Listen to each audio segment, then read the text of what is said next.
A story from French heritage.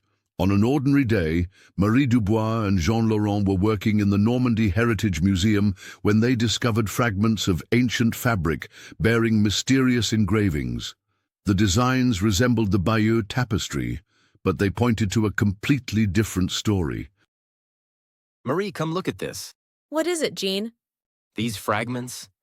I've never seen anything quite like them. The stitching pattern, the materials. They're remarkably similar to the Bayeux Tapestry. That's impossible. All known sections of the Bayeux are accounted for. Exactly. Look at the warrior figures here. The style is unmistakable, but these scenes, they're not from the Norman Conquest. Those ships. The design is different from the Norman vessels in the Bayeux. The prow is more Dragon-headed. Viking longships. Did someone say Viking longships?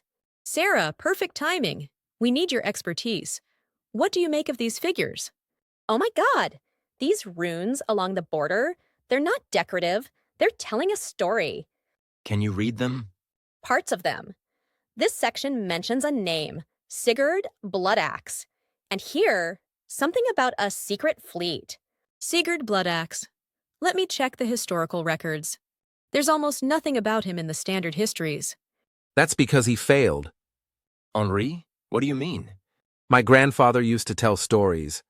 Old Norman folk tales about a Viking raid that never made it into the history books. A fleet that came not for plunder but for conquest. Years before William even dreamed of his throne. The timing would match these fabric samples. The weave pattern suggests mid-11th century. But why isn't this in any of the records? Because history is written by the victors, and Sigurd didn't win. Look here. These figures, they're not fighting, they're negotiating. The runes mention silver and oath. Some kind of payment? A cover-up. The Normans must have paid them to leave and to keep quiet. And commissioned this tapestry to record it. But why create a record if they wanted it kept secret? Perhaps someone wanted the truth preserved, even if it couldn't be spoken. We need to date these fragments properly and run a full analysis of the dyes and materials. I'll call the Conservation Lab in Paris. Wait, look at how these pieces align. Jean-Marie, Sarah, and Henri are gathered around a table in the storage room, examining tapestry fragments. If this is authentic, we're not just looking at a lost tapestry, we're looking at a lost chapter of history. The question is, are we ready for what else it might reveal? History isn't just what happened.